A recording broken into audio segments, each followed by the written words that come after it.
En 2021, on démarre l'année fin février. On a en LOI 5 millions d'euros de sites vendus. Et là, je me dis, ouais, mais on est les rois du monde. Les 3 deals sont tombés à l'eau. Le plus important, c'est d'être confiant dans le travail que tu as fait. Tu peux toujours améliorer, tu peux toujours essayer de mettre des barrières en plus de sécurité. Mais il y a un moment donné où malheureusement, tu maîtriseras jamais tout. Et donc, tu apprends à encaisser les coups. Si je devais relancer un business, très probablement que j'irais en racheter. J'irais plutôt utiliser toute mon expérience, mon expertise à un business qui a peut-être fait ce sur quoi je suis moins bon. Salut Kevin. Salut Théo. Alors Kevin, cofondateur de Dotmarket. Dotmarket que je connais bien. Pourquoi? Et Kevin que je connais bien parce que Kevin, pour ceux qui ne savent pas dans l'histoire, même si on est un peu concurrent aujourd'hui, c'est celui qui m'a mis le pied à étrier pour plusieurs choses. Déjà, tu es le premier à avoir... T'es peut-être la seule personne qui m'a vraiment donné un job dans ma vie, qui m'a voulu en tant qu'employé. J'étais pas employé, j'étais freelance, mais c'était... Et tu m'as supporté quasiment un an. Donc merci. Voilà. Écoute, première et dernière personne, je te le souhaite en tout cas. Ouais, ça. Donc merci pour ça. Et puis quand nous on a lancé Samsara, aujourd'hui les 2-3 premières agences qu'on a mis en vente, où on a appris à faire des dossiers, bah, c'est aussi toi qui les envoyais. Donc merci. Je t'en prie, c'était hyper cool et j'espère qu'on en aura plein d'autres ensemble. Ouais, et j'espère que, écoute, la première qui risque d'aller au bout depuis qui est qu'on attend que ça se finisse depuis 3 mois ou 4 mois, mais ça pourrait être une de notre market. Donc ce serait génial, ce serait une belle histoire. Donc ça c'est Carrément. pour notre petit côté perso. Euh, donc tu vas nous raconter notre market. Aujourd'hui on va parler M&A, c'est un petit peu du coup la nouvelle série M&A Players. On va parler de rachat de business, principalement des business en ligne, des actifs digitaux, on appelle ça comme on veut. Mais comme dans tous les épisodes, moi ce que j'aime bien, c'est savoir un petit peu qui c'est qu'il y a derrière le business. Et au-delà du Kevin, cofondateur, CEO aujourd'hui, qu'est-ce qu'il y a eu avant? Je sais que tu as pas mal vadrouillé, tu as été dans l'édition site, donc moi ça m'intéresse de savoir depuis le début où est-ce que tu es né, qu'est-ce que tu as fait carrément. Tout ce qui est intéressant, relevant pour l'histoire. Ok, bon, ça va, heureusement, il faut pas que tu les prennes trop âgés, hein, Sinon tes ça va être lent. interviews, parce que sinon ça peut être long. Aux États-Unis, Euh, ça dure longtemps les podcasts, donc ça va. Écoute, démarrons par les choses utiles, efficaces. Mes premiers pas sur la partie digitale et ce qui va finalement m'amener quasiment 15 ans plus tard à lancer Dot Market et qui fait d'ailleurs une des forces de Dot Market aujourd'hui, c'est qu'on est a priori, à ma connaissance en tout cas, la seule plateforme en France qui soit cofondée par des gens qui viennent du digital avant de venir de la finance. Et on en reparlera tout à l'heure, c'est un des points clés de la réussite aujourd'hui et de la reconnaissance de Dot Market, c'est qu'on vient de ce secteur-là et qu'on a bâti finalement tout autour de ça. Et donc pour la petite histoire, moi à la base, je suis éditeur de site internet. J'ai démarré mes premiers sites en 2012. À l'époque, j'étais salarié. Donc, j'ai eu quelques années de salariat dans ma vie, entre 2010 et quelques et 2014. Je travaillais dans l'équipe marketing acquisition d'une boîte basée aux Philippines qui vendait et qui vend toujours des programmes masseurs sur Internet. Et mon job dans cette boîte, principalement, ça a été de gérer l'acquisition par le biais de l'affiliation, de l'emailing, donc la génération de leads. Et derrière, ça partait chez l'équipe conversion et l'équipe produit qui avait comme job de transformer ces leads en acheteurs des programmes en ligne. Voilà. Et comment tu tombes dans une opportunité comme ça alors qu'on est en 2010, c'est pas connu. Stage de fin d'études. Donc, Ok. pur hasard. Moi, je débarque là-bas pour faire un stage en vidéo, pour te dire, tu vois. Donc, rien à voir. Opportunité trouvée par le directeur de mon école à l'époque, qui plaçait les étudiants en fonction de choix et d'enjeux. Et du coup, je finis là-bas, je fais mon stage de vidéo. Stage qui se passe bien, mais la vidéo, c'est pas mon truc, tu vois. Je fais des études en marketing international et management. Autant te dire que le montage vidéo, c'est un peu un. Bah voilà, on t'a trouvé un stage, quoi, tu vois ce que je veux dire? Mais bon, je fais mon stage, et sauf qu'à la fin, je dois faire un rapport de stage. Et j'ai un petit problème avec l'idée de faire un rapport de stage à présenter où j'explique que j'ai fait que du montage vidéo. Il n'y a pas de, malheureusement, il n'y a pas trop d'intérêt par rapport à mon master. Et donc, je réfléchis un petit peu et j'essaye de trouver comment je peux valoriser finalement cette expérience de création vidéo. Et je tombe sur un rapport de Zappos. Zappos qui a été racheté à l'époque pour 1 milliard de dollars. C'est probablement une des premières boîtes digitales qui tape le milliard, qui est racheté par Amazon, qui est fondée à l'époque par Rip Tonissier, qui est au passage un des inventeurs du service client moderne et du retour client sans condition, du remboursement hyper efficace et ainsi de suite, tu vois, qui fait une des forces d'Amazon aujourd'hui, hein. Et donc, pour revenir à cette histoire, je tombe sur un rapport de Zappos qui explique que quand ils mettent des vidéos sur leur page produit, ça augmente la conversion. Et je me dis, ah, ça c'est un truc marketing intéressant. Je vais émettre l'hypothèse que si on mettait les vidéos qu'on tourne en interne sur nos pages de vente, peut-être qu'on pourrait augmenter la conversion. Et après, je me renseigne un petit peu sur le référencement des vidéos sur YouTube, l'intérêt que ça peut avoir dans une SERP d'avoir des vidéos en dessous de tes résultats de recherche, etc., etc. Je bâtis mon rapport de stage autour de ça qui globalement dit bah, la vidéo c'est cool pour le référencement et pour la conversion, et hop, c'est parti. Et en fait, à la fin de mon stage, je chope un job dans cette boîte comme monteur vidéo. Pas foufou, mais bon, j'accepte parce que je veux bosser à l'étranger. T'étais aux Le... Philippines, là? Comment? T'étais aux Philippines à cette époque? Aux Philippines, ouais, aux Philippines. Ça faisait 6 mois que j'étais aux Philippines. Au final, j'y suis resté 4 ans et demi aux Philippines. Donc j'ai eu le job, mais j'ai pas eu le job en vidéo. Finalement, je me suis retrouvé au deuxième jour de mon job dans l'équipe marketing. Parce que, entre-temps, ce qui se passe, c'est que le CEO de la boîte revient de voyage après avoir visité les bureaux de Zappos, Mais non. et dans une discussion, découvre mon rapport de stage et je lui présente en toute naïveté, tu vois, mais bah voilà, j'ai fait une étude, j'ai vu que Zappos utilisait les vidéos pour augmenter les ventes, blablabla, tu vois, je te la fais très courte. Et entre son kiff de Zappos et son attrait pour la vidéo marketing, eh ben, il me dit, mais attends, c'est pas possible, tu prends un job dans l'équipe marketing. Et donc, je prends mes petites affaires, boum. Et Tu là, je changes suis hyper d'étage. heureux. Je me dis, bah là, j'ai un job dans un truc, tu vois, dans lequel je suis censé évoluer, on va dire. Donc, c'est comme ça que je chope mon job dans l'équipe marketing. Je fais quelques mois sur l'équipe design, des bannières, des emails, etc. Et en fait, ça performe pas mal et je finis dans l'équipe affiliation. Et c'est là finalement que ça démarre pour moi. C'est que je me retrouve chez l'annonceur. Donc en affiliation, tu as l'annonceur, la plateforme et l'affilié. Là, je me retrouve chez l'annonceur à travailler avec des plateformes d'affiliation et à générer du lead via les réseaux d'affiliés. Et en fait, quelques années plus tard, euh, bah finalement, je me dis, c'est cool tout ça, mais quand tu bosses chez l'annonceur, en tout cas, c'est cet annonceur-là, t'as un cap, t'as un salary cap, tu vois, qui est ton salaire plus éventuellement ton bonus.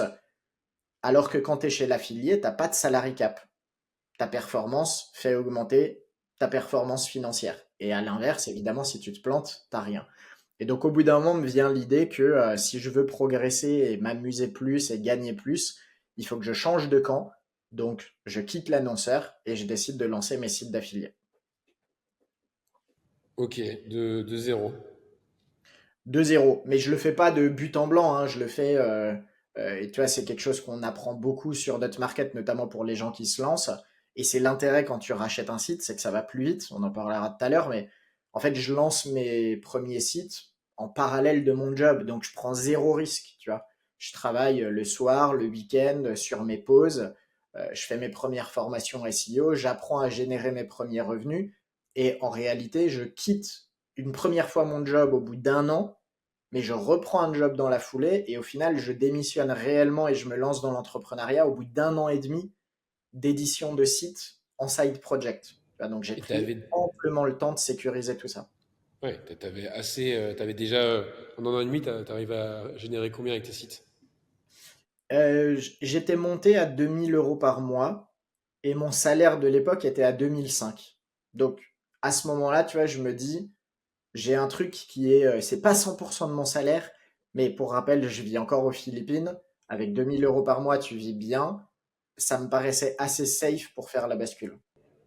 Et à cette époque, c'était facile de lancer un site SEO ou comment ça a changé entre-temps? Ah, c'était plus facile. Tu pouvais miser sur un peu moins de qualité, un petit peu plus de quantité. Tu pouvais utiliser des EMD, tu pouvais utiliser quelques stratégies de référencement un petit peu plus agressives. Ça ne veut pas dire que ça fonctionne pas encore aujourd'hui, hein, mais disons que la durée de vie du bricolage était probablement un petit peu plus longue, hein. Il y a quasiment 10 ans, tu pouvais monter un site et puis s'il passait, tu étais tranquille pour 6 mois, 12 mois, 24 mois avant la prochaine grosse update de Google. Aujourd'hui, tu vois, il y en a eu une en novembre, il y en a une nouvelle en décembre, il y en a eu une il y a quelques mois.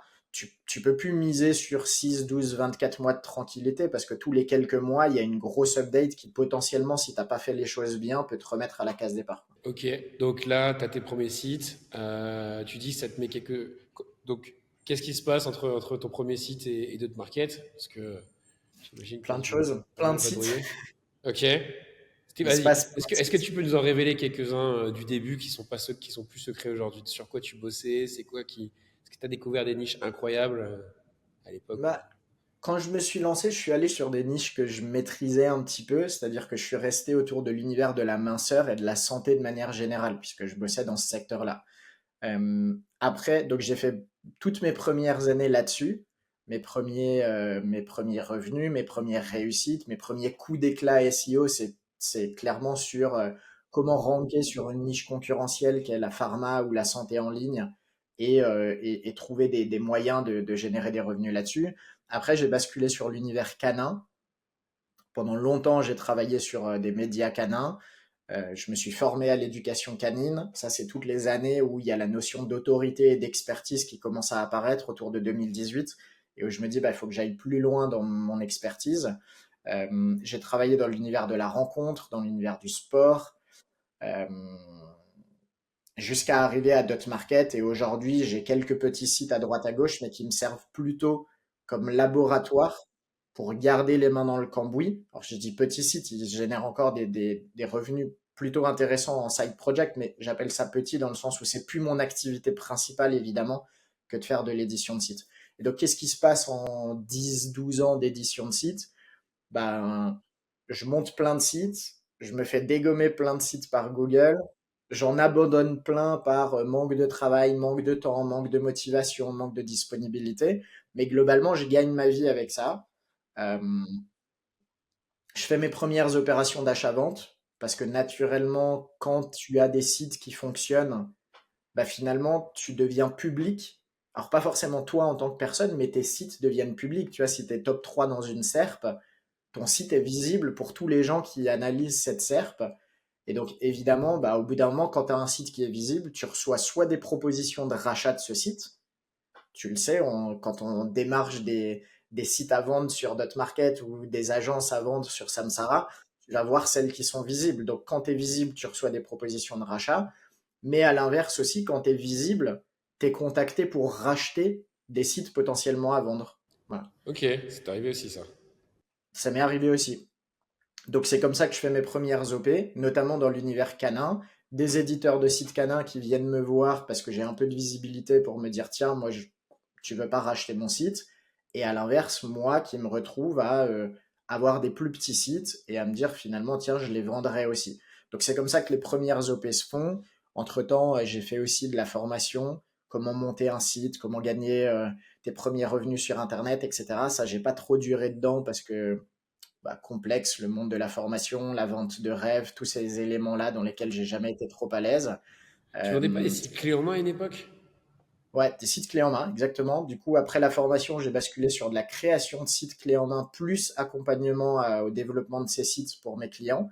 J'ai fait ça pendant 2 ans à peu près, ça a plutôt bien fonctionné. On avait vendu 180, 200 sites en l'espace de 2 ans, donc c'était une machine à créer du site. Au bout de 2 ans, ça s'arrête par routine, ennui. Le prestataire avec lequel je bossais avait monté ses propres sites, donc plus trop l'envie. Et de là, moi, j'étais parti voyager de manière nomade et je commence à réfléchir finalement un plus gros projet ou un projet différent. Et c'est comme ça que naît un petit peu Dot Market. Après, ça a mis longtemps à voir le jour, quasiment 2 ans entre le moment où l'idée arrive et le moment où ça naît vraiment. Mais voilà, en résumé, un peu le parcours. Ça, c'est intéressant parce que tu vois, le côté où tu as pris le temps, tu as pris 2 ans, je pense qu'il n'y a pas beaucoup de monde qui vraiment se dit, enfin, prend le temps de dire c'est quoi mon prochain projet et accepte que ce soit un petit peu en stand-by ou pas se précipiter juste pour dire ok, ça c'est une bonne idée, il y a de l'argent derrière. Mm. Et qui, du coup, se met dans une situation où tu peux être patient parce que tu sais que tu as fait un peu ton introspection, tu sais ce que tu veux, tu sais que ça peut être ton projet pour les 10, 20 prochaines années.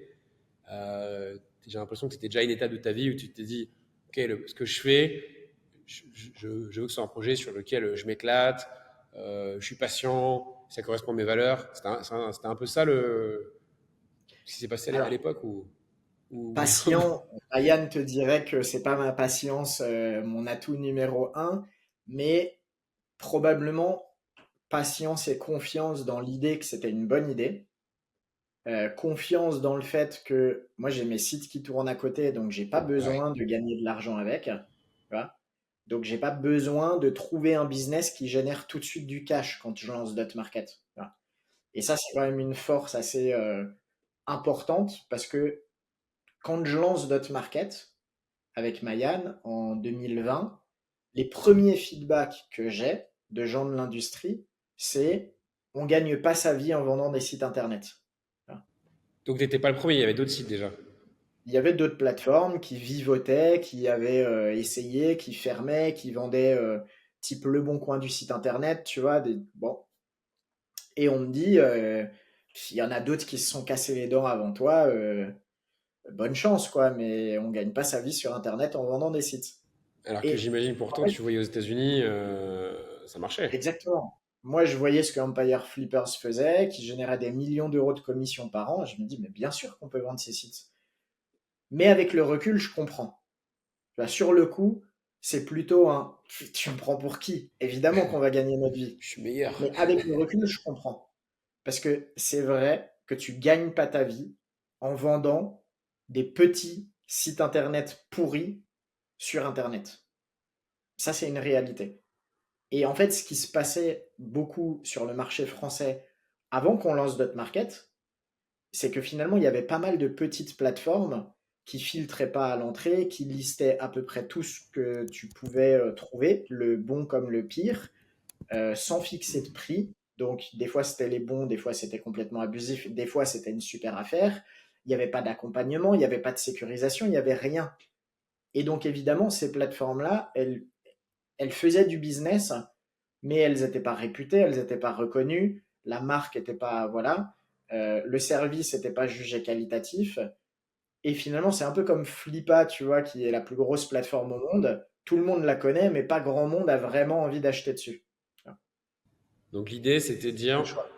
on résout ces problèmes-là et on Exactement. fait un site qui filtre et qui est qualitatif. Ou c'est vous qui choisissez. Exactement.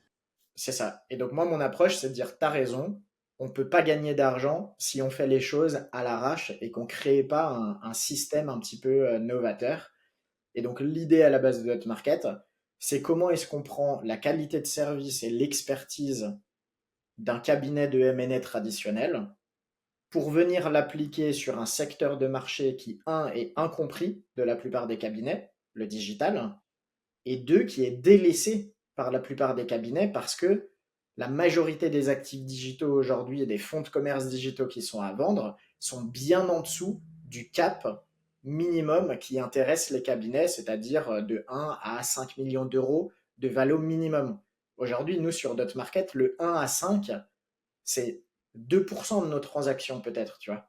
Le gros des deals se fait en dessous d'1 million, voire en dessous de 500 000 euros. Et c'est là-dessus finalement qu'on a créé une offre qui n'existait pas, un accompagnement qui n'existait pas, et pas une demande parce que les deals existaient déjà, mais c'est ça finalement qu'on a fait naître et qu'on a mis en lumière.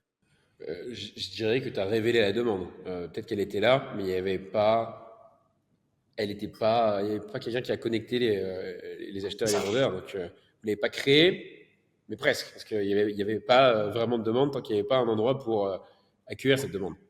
Exactement. Je pense qu'on peut résumer ça comme ça, ouais. Euh, et du coup, tu parles de taille de deal. C'est marrant parce que je pense enfin, moi j'ai le même débat sur c'est quoi la bonne taille. Tu sais que c'est une pyramide. Plus tu veux de la quantité, plus tu vas bas dans les prix, plus il y a de la quantité. Mais en même temps, plus c'est petit, plus ça peut être de la merde entre guillemets. Ouais. Au début, c'était quoi la théorie? C'était quoi les premiers filtres? Et donc, c'était toi et moi et Mayan, c'est ça au début? Vous avez quoi? Vous avez fait une plateforme et qu'est-ce que vous avez commencé à accepter ou vous dire comme idée et comment ça a évolué ces histoires de critères au fur et à mesure du temps? Ouais, bah, en fait, si on revient à l'idée tu gagnes pas ta vie en vendant des sites sur Internet, effectivement, la notion de taille, elle devient critique. Et ça, on s'en rend compte quand même assez rapidement sur notre market, c'est-à-dire qu'on lance sans critère de taille, en se disant, nous, on est là pour euh, proposer et rendre possible la vente de business digitaux, et on commence avec des sites entre quelques milliers d'euros et quelques dizaines de milliers d'euros. Et on crée tout un process, notamment Mayan, qui vient formater finalement et processiser tout ce que moi j'ai en tête de qu'est-ce qu'un bon site internet pour créer tout un processus d'audit basé sur la partie tech, la partie digitale et évidemment la partie financière qui reste quand même hyper importante. On processise tout ça, on fait nos premières OP, donc que des sites de quelques milliers ou quelques dizaines de milliers d'euros. Et puis l'année d'après, on se dit, en fait, on ne peut pas en traiter 50 des dossiers dans l'année, donc il faudrait qu'on augmente le prix minimum des dossiers. Donc on augmente un petit peu, c'est génial, ça permet d'augmenter le chiffre d'affaires. L'année d'après, on se dit, mais en fait, si on veut continuer à grossir, il faut qu'on continue encore d'augmenter la taille des Ouais, dossiers. classique. Et en fait, plus tu fais ça, plus tu te rapproches du plafond de verre qui est, on reste quand même une boîte M&A. Et dans le M&A, si tu n'as pas fait tes preuves sur l'échelon au-dessus, on ne te file pas forcément le dossier. Et en plus, si on rajoute à ça toute la partie conjoncture économique ou quoi que ce soit, et financière, bah, tu te rends compte que à un moment donné, si tu veux continuer à grimper, soit faut que tu aies les reins hyper solides, soit faut que tu fasses peut-être rentrer des associés qui ont cette légitimité pour traiter des deals beaucoup plus gros que ce que tu fais aujourd'hui. C'est pour ça que certains cabinets M&A font rentrer des anciens associés de gros cabinets et ainsi de suite, qui apportent finalement leur crédibilité et leur expertise. Euh, ou alors, bah, il faut trouver une solution alternative. Et nous, vu qu'on ne veut pas faire rentrer quelqu'un, qu'on ne peut pas faker les gros deals, bah, finalement, on trouve une solution alternative quand on arrive à ce plafond de verre et on décide de continuer sur les deux voies en ouvrant de nouveau les petits sites qu'on avait abandonnés petit à petit et en continuant à faire un travail de fond, mais en sachant que ça va prendre plusieurs années finalement pour devenir une référence sur le 1 à 5 millions. Ok, toi tu mets la barre à 1 à 5 millions. Après, du coup, tu te dis première année, deuxième année, c'était quoi un peu la taille des deals de 2020, la taille des deals de 2021 et 2022? C'est à la fin qu'il y a eu du coup ce switch dont on parlera, Below Ouais, 50, que je connais bien. ouais. Bah, en fait, il monte de 2020, on fait que des deals à quelques milliers, quelques dizaines de milliers d'euros. 2021, on fait un deal à 1 million d'euros, mais entre-temps, tu vois, il y a une longue Deuxième année, pas période. mal. Ouais, deuxième année, effectivement, c'est pas mal, mais ça fausse un petit peu l'analyse, c'est-à-dire on atteint assez vite le premier deal à 1 million, mais ensuite on met longtemps à en avoir d'autres closés. Par contre, ce que le deal à 1 million nous permet de faire, c'est de gagner pas mal de temps sur tous les deals à 6 chiffres. Voilà. Et donc, plus de 100 000 euros de valo. Et donc, Sous-entendu, ça vous donne la légitimité. ouais, exactement. Ok. C'est ça. Et ensuite, en 2022, bah, on se prend un petit peu le plafond de verre, on se prend toute la partie bear market, ralentissement de l'économie, guerre Ukraine, alors qui est, je crois, début 2023, mais bon, grosso modo, ça explique un petit peu la tendance. Hausse du coût des matières premières, enfin, il y a plein de facteurs courant 2022 qui nous font réaliser que ouf, là, ça stagne un petit peu, on n'est pas en croissance alors qu'on a une demande qui est croissante. Bon, peut-être qu'il est temps de pivoter et d'arrêter de faire la course vers le haut et de se rendre compte qu'en fait, on a complètement délaissé un pan de marché sur lequel on a énormément de demandes et, il faut le reconnaître, une très forte crédibilité qui est la vente de plus petits sites et de plus petits fonds de commerce. Ouais, tu les avais délaissés parce que tu pouvais. Si tu t'es rendu compte que mathématiquement, tu es limité dans le nombre de deals que tu peux faire, donc tu Exactement. étais obligé de monter pour monter ton chiffre d'affaires, mais aussi que tu laissais une partie du marché. Donc vous avez dit, OK, il faut qu'on tente autre chose, un autre modèle. Euh, un modèle, moi le premier, je te l'ai dit plusieurs fois, j'ai dit, jamais les gens ils vont payer. Et paf, tu m'as prouvé que vous aviez raison et c'était une super idée. Mm. Ouais. Alors, cette idée, elle sort pas de nulle part, hein. On n'a rien inventé. Ça, c'est quand même une leçon en entrepreneuriat, c'est que tu vois, tu peux avoir un instinct, mais bon, s'il est fondé sur quelque chose, tu as plus de chances de réussir que si c'est juste une idée qui te sort de la tête parfois. Et en réalité, cette idée, tu vois, elle sort pas de nulle part. On a Dotmarket, on a l'expérience, on est éditeur de sites, donc on connaît les problématiques de l'achat-vente de sites internet et du sourcing notamment. Je sais en tant qu'éditeur de sites que trouver des bons sites, c'est la croix et la bannière. Acquire s'est lancé en 2020 avec un modèle payant immédiat. Empire Flippers continue de grossir avec cette notion de on mise sur la qualité, le filtrage, etc. Et donc à ce moment-là, en fait, on se dit, bah, il y a peut-être un truc à faire. Les sites les plus difficiles à auditer, finalement, c'est pas forcément les plus gros, c'est souvent les plus petits parce qu'il n'y a pas de documentation comptable qui va avec, il n'y a pas forcément l'historique, il n'y a pas forcément la structure. Ouais, c'est Donc, clair. si on crée un cadre autour de ça et qu'on passe du temps à auditer ces sites, à mettre à disposition des ressources, à accompagner les gens, peut-être que finalement, on peut leur facturer ce droit d'accès à de la qualité. Et ça reste un pari. C'est pour ça qu'on lance Below 50 et pas Dotmarket avec une notion payante. Et c'est là que tu nous rejoins d'ailleurs. On lance Below 50 avec une marque séparée pour ne pas venir impacter tout le travail qu'on continue à faire sur Dotmarket pour essayer de monter en termes de taille de deal. Et en fait, ça cartonne. Et tu vois, ça a duré 9 mois finalement, Below 50. Hein. Le temps qu'on décide de le. De réintégrer. Ouais, ça a duré 10 mois. 10 mois d'activité, 10 mois de croissance. Et au bout de 10 mois, on décide de regrouper les deux marques parce qu'on se rend compte que le volume de recherche sur Below 50 explose, Ah, ok.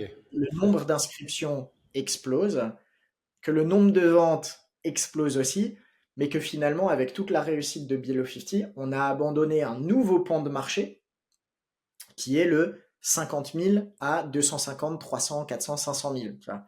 Donc, plus on essaye de monter avec Dotmarket, plus on abandonne les petits deals, plus on cartonne sur les petits deals, plus on abandonne les deals intermédiaires. Et donc, septembre 2023, on se dit, OK, on arrête de tergiverser, on remet une seule marque qui est beaucoup plus facile à défendre, qui est très recherchée sur Google, qui est reconnue sur le secteur.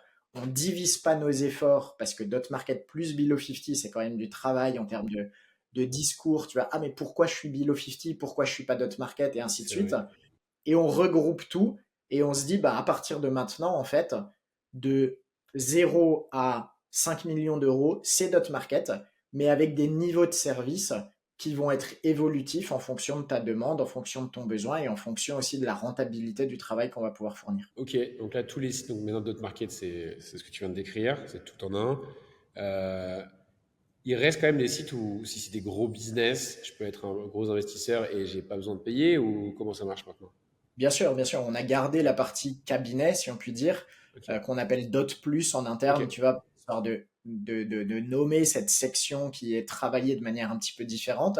Et finalement, Dot Plus continue son petit bout de chemin et travaille de plus en plus sur des deals qui gagnent en termes de taille, toujours dans la tranche entre 500 000 et 5 millions. Hein. Mais disons qu'on a de plus en plus de deals au-delà du million d'euros qui se présentent à nous, grâce à ce travail de fond de légitimité, d'expertise, de partenariat avec des cabinets M&A, etc. Mais à côté, on a un vrai travail et une vraie équipe qui est en train encore d'être construite, mais qui travaille réellement à l'expérience utilisateur d'un vendeur sur une marketplace fermée et sur l'achat de deals pour des acheteurs qui viennent sur une marketplace avec un système d'abonnement. Mais tout ce qui est gros deal ou plus gros deal, on va dire, aujourd'hui, la majorité ne trouve pas forcément preneur sur la partie marketplace. c'est des deals qui sont travaillés comme tu le fais avec Samsara, où tu vas faire du sourcing, tu vas faire du ciblage, tu vas faire de la diffusion, tu vas chercher des acteurs qui sont pas forcément inscrits sur une newsletter ou une plateforme pour sourcer les deals, tu vois, c'est de la création d'opportunités. Donc sur ces deals-là, on a la chance de pouvoir exploiter quasiment un peu plus de 22 000 inscrits aujourd'hui, mais ça suffit pas. Dès qu'on a un deal, il passe aussi par nos réseaux de partenaires, nos réseaux de diffusion et du ciblage euh, personnalisé, si je puis dire, d'acheteurs potentiels. Ouais, donc vraiment la partie cabinet M&A classique. Et justement, sur cette partie, on n'a pas parlé de l'équipe. Comment ton équipe, donc au début vous étiez deux, après comment ça a évolué? Et question hyper égoïste, mais moi je me pose vraiment la question sur cette partie cabinet M&A, comment tu arrives à déléguer la partie, entre guillemets, gestion client, c'est-à-dire quelqu'un qui est capable de parler le langage M&A, mais à la fois le langage digital, qui sait parler à un acheteur, qui sait parler à un vendeur, qui sait un peu négocier entre les deux, et qui n'est pas toi ou Mayan. Est-ce que vous Ouais. avez réussi ce challenge? Ouais, bah on a recruté et du coup on a des super profils qui sont capables de Ok. faire ça. Donc là, à l'heure où on se parle, c'est Antonin et Thibaut qui travaillent sur ces dossiers, qui ont tous les deux une bonne expérience sur le secteur. Antonin qui a travaillé dans l'univers financier avant, dans des Ok. cabinets M&A et qui par conséquent sait parler ce langage-là. Et Thibaut qui a une grosse expertise sur la partie digitale, sur la partie agence, donc qui sait parler la partie digitale. Et en fait, ce qu'on a réussi à faire chez Dot Market, c'est connecter les deux. Ce que je dis souvent quand tu analyses une boîte digitale par rapport à une boîte traditionnelle, c'est que dans le monde traditionnel, tu peux presque, très souvent, tu t'arrêtes à la santé financière et puis tu regardes si la santé financière, elle est cohérente avec l'emplacement de la boîte.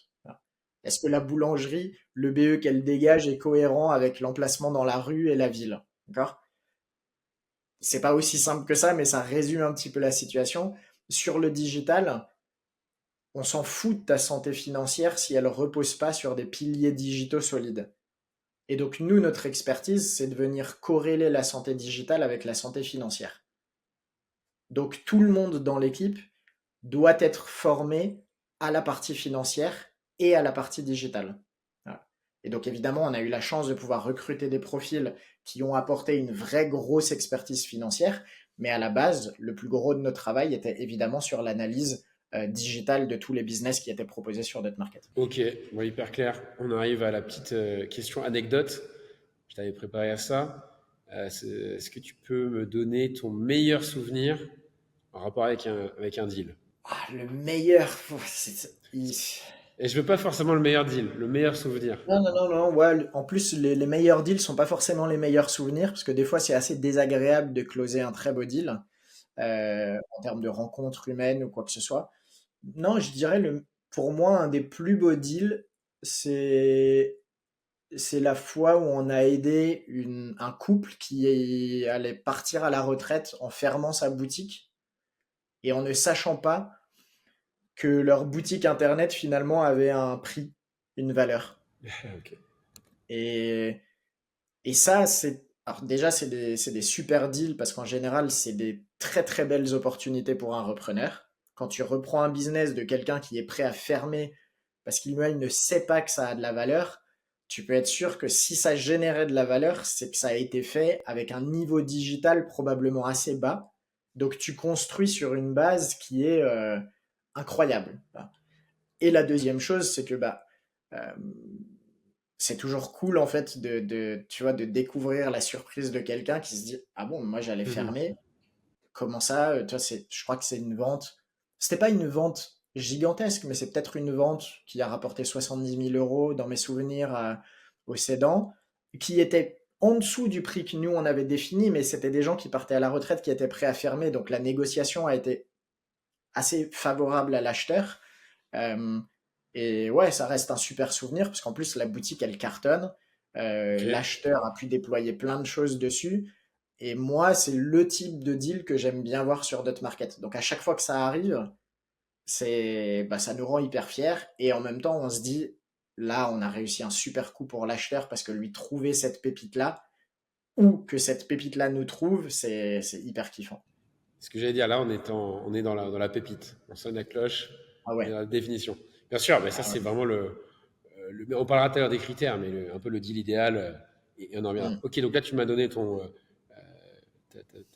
un de tes plus beaux souvenirs et pire souvenir, pire histoire.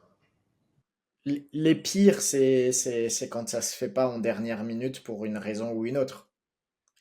Et t'as un Et ça exemple? nous est arrivé, je vais pas dire pas mal, mais ça nous est arrivé plusieurs fois, notamment au début de Dot Market. Ça nous arrive encore hein, de temps en temps. Hein, tu vois, un désistement en dernière minute, c'est toujours brisqueur parce que tu dois expliquer au vendeur pourquoi l'acheteur se désiste, pourquoi ci, pourquoi ça. C'est voilà. Mais au tout début de l'histoire de Dot Market, en 2021, on démarre l'année fin février. On a en LOI 5 millions d'euros de sites vendus. Et là, je me dis, ouais, mais on est les rois du monde, tu vois, c'est année 2 Maintenant? d'activité, Ouais. 5 millions d'euros closés en février, c'est... Mm.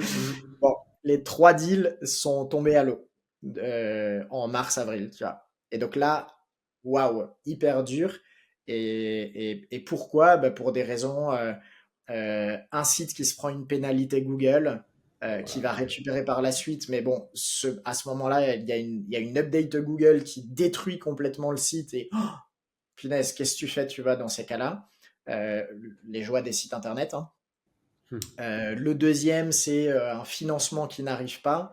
Et le troisième, c'est un financement qui n'arrive pas parce que on détecte, enfin, les acquéreurs détectent que le nom de domaine du business vendu n'appartient pas en fait à la société qui vend, mais au propriétaire, et du coup ça change des trucs, tu vois, légaux qu'à l'époque on n'avait pas forcément l'expérience d'aller analyser, et ça fait capoter le deal, et on se retrouve finalement fin mars avec les 3 deals annulés, et là c'est un roller coaster hyper violent qui Ouais. retombe, parce que tu te dis, waouh, on a craqué le game et on fait 3 deals et c'est fantastique. Et en fait, non, on fait rien du tout.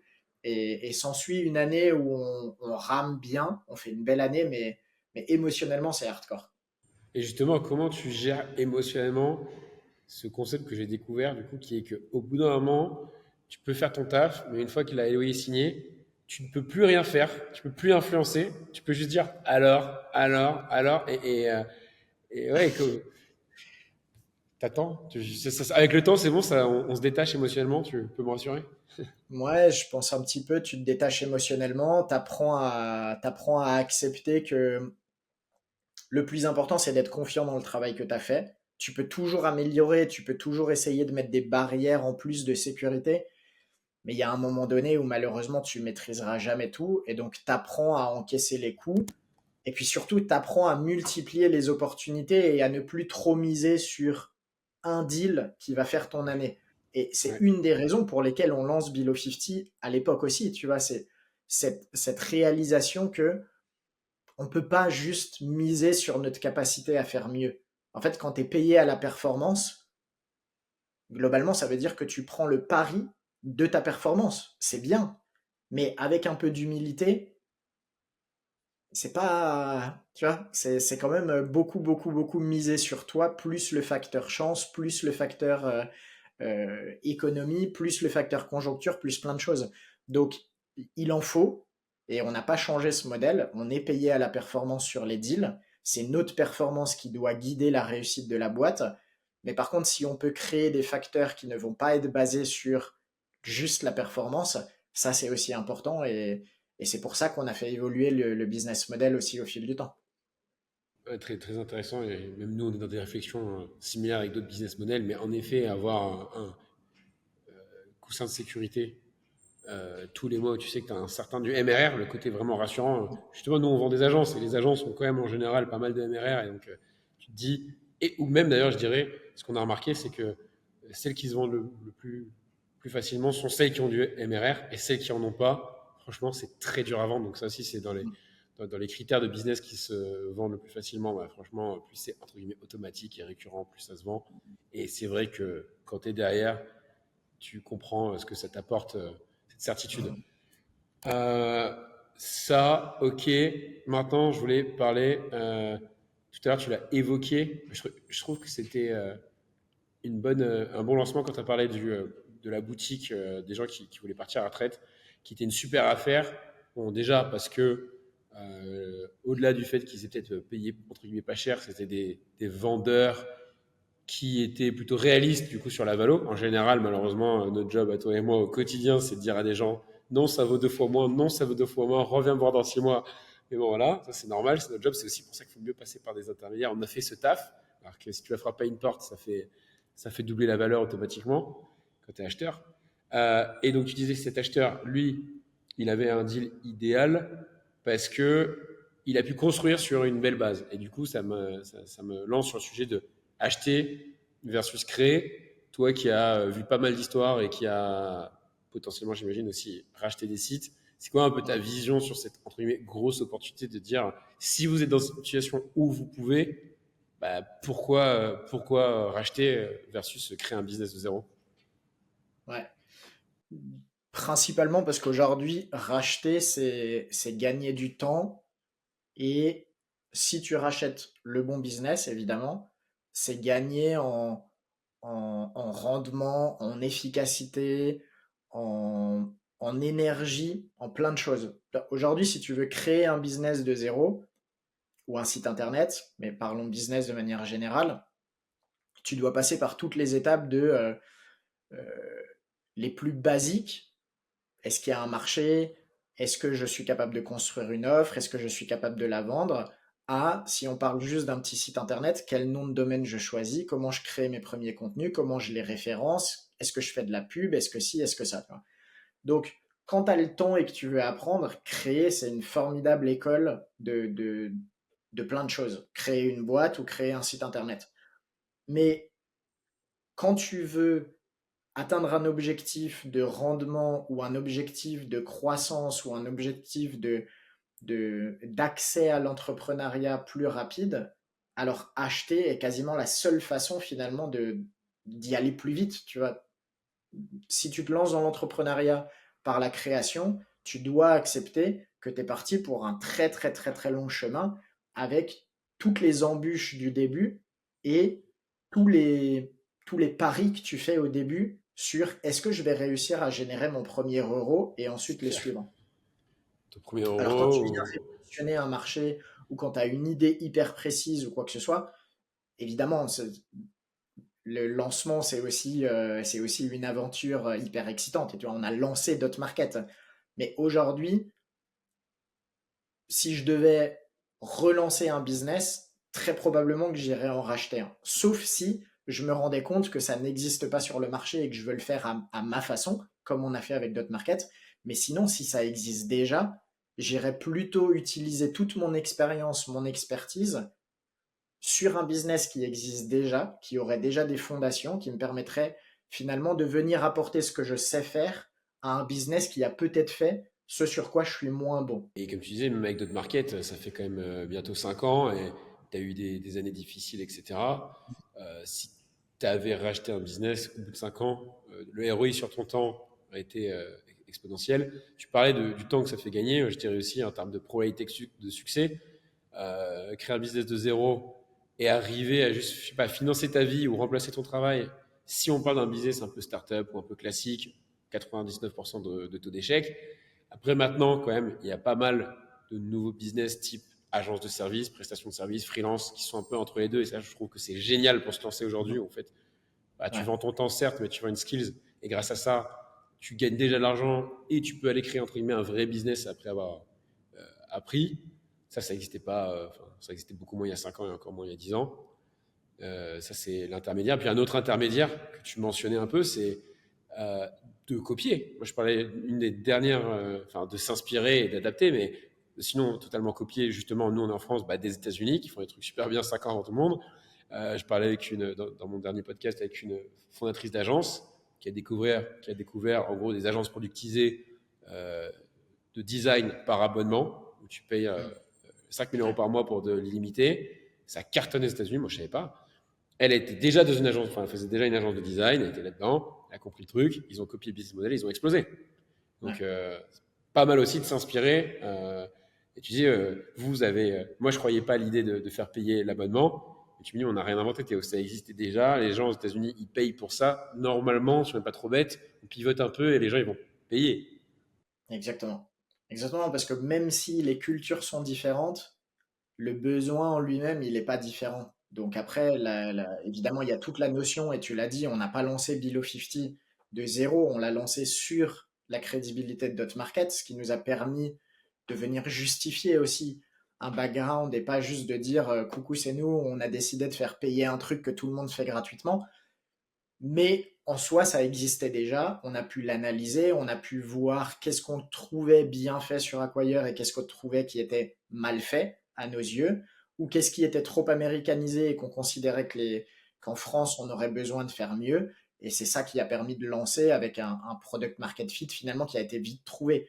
Après, scaler, c'est une autre chose, mais en tout cas, trouver déjà ton product market fit et ta rentabilité, c'est un premier élément euh, assez sympa à trouver et qui est plus facile quand tu te bases sur quelque chose qui fonctionne. Donc, soit un modèle que tu recrées, comme tu l'as dit là, soit en rachetant une entreprise qui fait déjà du business et sur lequel tu vas venir apporter quelque chose. Et tu vois, un bon exemple que j'ai en tête, on fait de l'accompagnement sur de la de création de thèses d'investissement, identification de cibles pour certains de nos repreneurs sur notre market. Donc, ils nous contactent vraiment pour réfléchir à leur projet et qu'on les aide à définir c'est quoi le bon business pour toi. Hein. Et j'ai un profil, euh, par exemple, qui arrive avec zéro expérience digitale et pendant toute la thèse, je me dis, punaise, mais c'est quoi le bon business pour lui, tu vois, comme ça, là, je vois pas. Là, on fait 2 heures d'atelier et honnêtement, c'est rare que ça m'arrive, mais je bug, tu vois, je me dis, je sais pas qu'est-ce que je vais pouvoir lui proposer. Jusqu'à quasiment la toute fin de l'atelier où il m'explique qu'il a vu un site qu'il trouvait intéressant parce que ce site-là, il pense qu'il y a un bon potentiel de développement en B2B et ça tombe bien parce qu'en fait, j'ai une grosse expérience dans le commercial. Moi, je suis hyper à l'aise pour aller démarcher B2B, etc., etc. Tu vois. Et là, je me dis, boum, c'est bon, on l'a. En fait, c'est ce point-là que j'avais pas réussi à faire sortir durant l'atelier ou qui n'était pas sorti de manière hyper obvious et qui est, en fait, j'ai en face de moi quelqu'un qui est potentiellement un excellent commercial B2B. Il faut que je lui trouve un site internet qui a des bonnes bases digitales parce qu'il doit tout apprendre. Et donc j'avais noté, tu vois, il faut qu'il y ait une base SEO, il faut pas que ce soit de la pub, il faut qu'il y ait un cédant ou une cédante qui soit prêt à accompagner. Donc tous les critères, finalement, je les avais, mais il me manquait le truc qui ferait que ce serait le bon business pour lui, tu vois.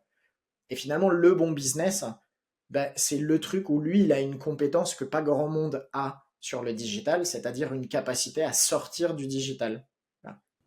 Et ça peut Ouais. paraître contre-productif quand tu te dis on veut développer un business digital, mais en fait, c'est hyper important. C'est quoi ta différence clé? Et pour lui, en fait, c'est justement le truc que peu de gens ont.